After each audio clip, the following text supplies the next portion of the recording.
Suriya masalasi. Suriya mavzusi bir ko'tarilib, sal suvlar tinib, hamma hayajonlar yo'qolib, odamlar aql bilan mulohaza qilishni boshlaganda,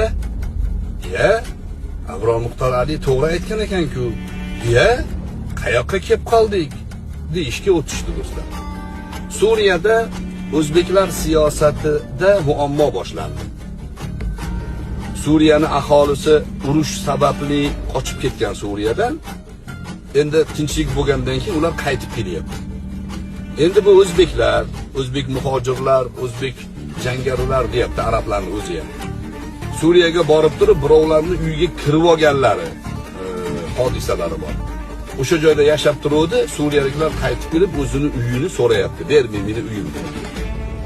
Muammo chiqargan o'zbeklarni olib borib, amniyat o'zlarini maxsus xizmatlari olib borib muammo qilishyapti. O'zbeklarga muammo bo'lyapti hozirgi kunda. Muammo bo'ladi. Borib bu o'zbeklar u Suriyani hukumatiga bosh og'riq bo'ladi, kerak bo'lmaydi deb aytgan edim esinglarda bo'lsa. Xuddi o'sha narsa sodir bo'lyapti hozir. Ana Ayyubni bir olib kirib, menimcha qo'yib yuborishdi shekilli, lekin olib kirib bir tortib qo'yishdi. Muhojir taktikalli. Boshqalarni ham. Hamma jim bo'lib qoldi. Suriya kuchlar taqsimlangan demokratik davlat yo'lidan ketyapti. Ayol rahbarlarni qo'yyapti. Suriya o'zini xalqini o'ylash muhim ekanligini oshkora e'lon qilyapti. Endi Damashqqa samolyot qo'yilgan, uchib borsa bo'ladi deb ba'zi bizni o'zbeklarda hali ham soddalari bor-da. Sodda deymizmi buni? Loh deymizmi, dovdir deymizmi, bilmayman. Borayotganlar bor ekan. Damashqning aeroportida o'zbek bo'lsa, umuman kamsitib muomala qilib tashlashyapti. Qayerga kelding, kimsan, sen nima qilyapsan? Hozir ham shunga boraman deganlar bormish, bizni o'zbeklarning ichida. Kecha bir joyda bir hizbiy aytayapti. Bizning ahli sunna bolalar savol beryapti-da, sizlar Hizb Tahrirni yo'lini to'g'ri deyapsizlar. 53-yilda ochilgan Hizb Tahrir 2025-yilgacha islom ummati uchun yoki insoniyat uchun nima manfaatli ish qildi? Bir dona misol keltiringlarchi deyapti. U gapni aylantiryapti. Undog'ida, mundog'ida modda bilan belgilanmaydi, anaqa. Yo'q. Ana Sardor Rahimxon. Oddiy o'zbek millatiga oid shaxs. Bitta o'zi nimadir natijaga erishyapti, kimnidir xizmatini qilyapti, kimgadir uy beryapti. O'rtada vositachi bo'lib boylarni xayriyaga, ihsonga targ'ib qilyapti. Vaqf degan katta bir tashkilotni yurg'izyapti.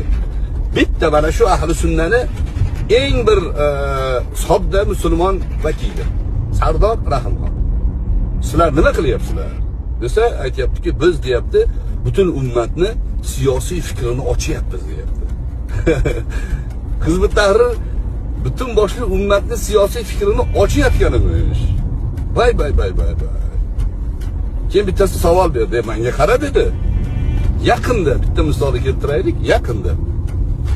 Shu Suriya masalasida Abror Muxtor Ali to'xtamay gapirdi. Bular noto'g'ri, borayotganlar noto'g'ri qilyapsizlar. Siyosiy ma'noda ko'r odamlar bu ishni qiladi deb rosa sizlarni hammani ogohlantirdi. Bu yaqinda kostyum kiyadi, galstuk taqadi, Juloni. Prezident bo'ladi, demokratik davlat quradi dedi.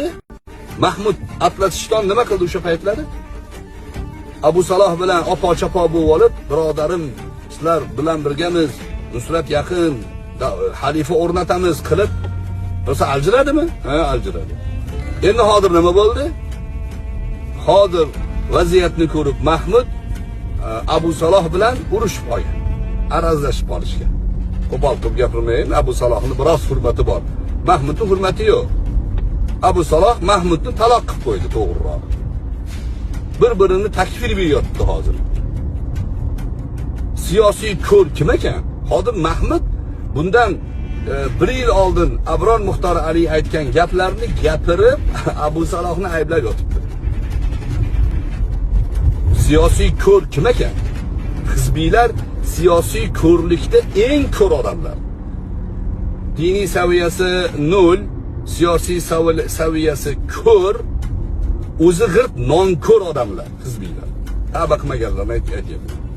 Tavba qilganlari mustasno, u hamma inson xato qiladi. Xatoni bo'yniga qo'yaverish to'g'ri emas, ayblayverish to'g'ri. Lekin siyosiy ko'r bo'lgan bu hizbiylarni kecha shu savol javobni shunaqa qilib ya'ni oldiga qo'yishdi. Mana bitta misol. Nima qildinglar sizlar? Hizbiylar nima qildinglar? Siyosiy omni ochdik. Qana qilib ochasizlar?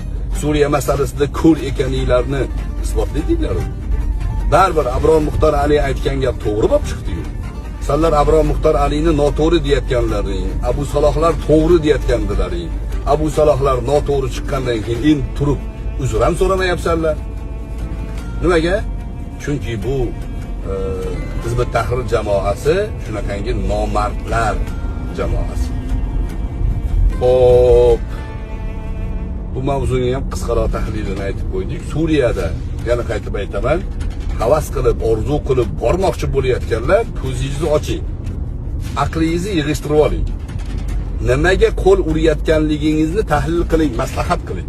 Mendan maslahat qilmang, meni yomon ko'rsangiz o'zingiz bilasiz. Ota-onangiz bilan maslahat qiling. Imomingiz bilan maslahat qiling. Suriyadagi ahvol tang, birodarlar.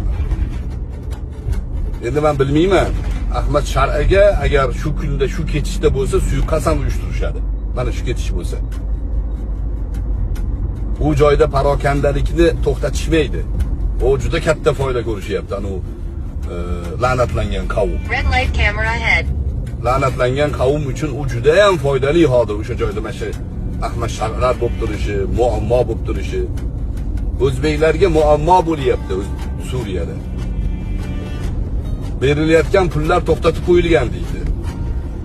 O'sha Ayyub, muhojir taktikal degan bolalar dehqonchilik qilib pul topmagan umrida, hayotida. Endi yoshligini bilmayman, lekin qurol ko'tarib, qurol bilan umr guzaronlik qilgan odamlar. Shunga yashagan. Urush tugadi hozir. Nima qiladi ular? Bosqinchilik qiladi. O'shaning uchun ularni Suriyani xavfsizlik xizmati yoqasdan olyapti, to'xtatyapti. Bosqinchilik qiladi, biroq uyga bostirib keladi. Boshqa yo'li yo'q ularning, tijorati yo'q ularning.